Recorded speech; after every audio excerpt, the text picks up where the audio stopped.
The Ministry of Economic Affairs says that 43% of about $35 billion worth of foreign-funded projects were problematic. The projects are either not progressing well or unable to deliver the desired outcomes. An official statement read that the share of federal energy projects is about $3.3 billion, of which $2.3 billion is rated as problematic. No wonder then, the energy sector is emerging as a challenge to the country's stability, an official noted, referring to over 17% losses and 10% short recoveries in the power sector and 10 to 17% system losses in the gas sector. Foreign Minister Bilawal Bhutto Zardari has urged the United Nations to form an interagency task force to combat disinformation that could hold regular interactions with member states and other stakeholders. Law Minister Azam Nazir Tarar has hinted at withdrawing the infamous curative review petition which his predecessor had moved before the Supreme Court against Justice Qazi Faiz Issa, who is a sitting judge of the Apex Court. The previous PTI government had pleaded before the Supreme Court that its majority judgment in the Justice Issa review case should not be left in the field for being manifestly and patently unjust against the public interest and public good, which defeats the judicial accountability. Federal Minister Khwaja Saad Rafiq says that the Karachi Circular Railway project is not likely to be expanding anytime soon and will be operated within the limitations of its existing infrastructure. The minister also implied that the Chinese had backed off due to problems with land acquisition for the project, adding that although the project was doable, but the authorities could not do it sans the help of Chinese government, as the KCR was once a part of the China-Pakistan economic corridor.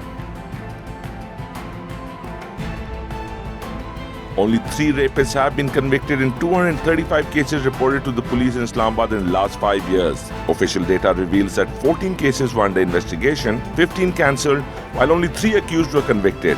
During the period from June 20, 2017 to June 20, 2022, 33 suspects were acquitted, whilst 170 cases remain under trial.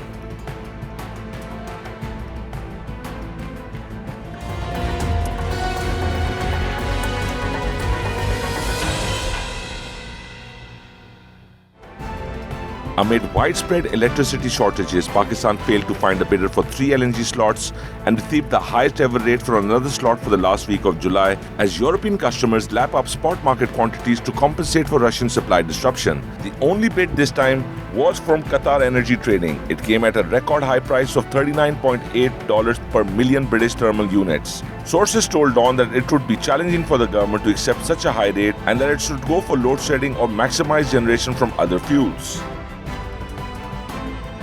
A group of leading Saudi and Kuwaiti investors of K Electric Limited had a busy day lobbying with top government functionaries to end the impasse over hundreds of billions of rupees worth of unsettled claims and counterclaims, as the Karachi-based power utility sought an unprecedented 11.34 rupees per unit increase in its monthly fuel cost adjustment. The non-settlement of financial claims on K Electric by the government-owned electricity and fuel suppliers and vice versa has been hampering the transfer of the troubled private sector utility to Shanghai Electric of China, which reached a deal with K Electric's majority shareholders in 2016 to buy over 66% of its shares for $1.77 billion.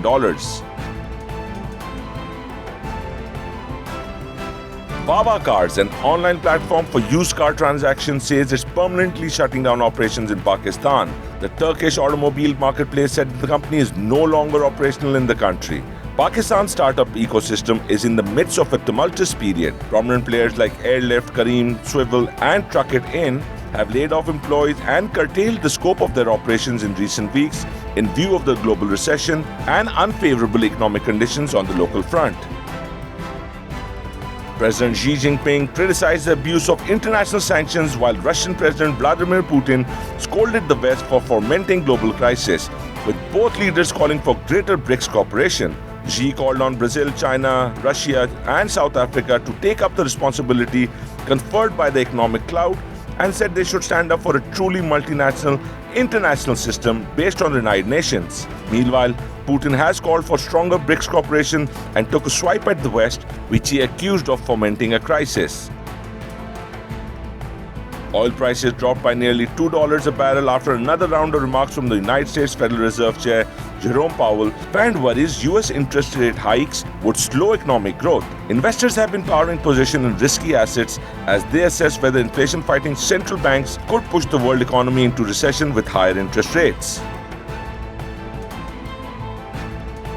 Germany triggered the alarm stage of its emergency gas plan in response to falling Russian supplies, but stopped short of allowing utilities to pass on soaring energy costs to customers in Europe's largest economy. The measure is the latest escalation in a standoff between Europe and Moscow since the Russian invasion of Ukraine that has exposed the bloc's dependence on Russian gas supplies and sparked a frantic search for alternative energy sources.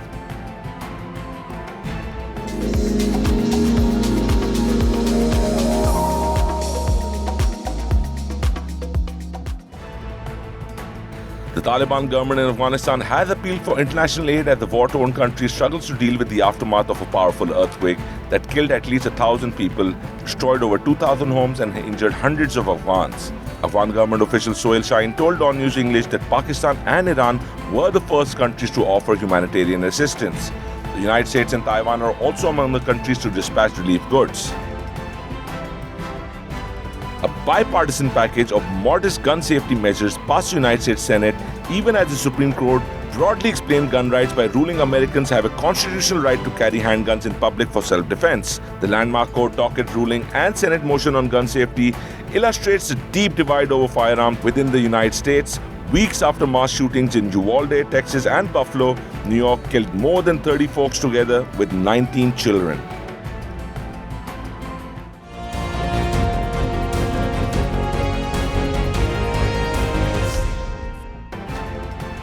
Toyota Motor Corp has recalled 2,700 of its first mass-produced electric vehicle for the global market because of the risk the wheels could come loose. The world's largest automaker by sales submitted the recall of the BZ4X SUV to Japan's Transportation Ministry. Of the 2,700 vehicles, 22 were earmarked for Europe, 260 for the United States, 20 for Canada and 110 for Japan.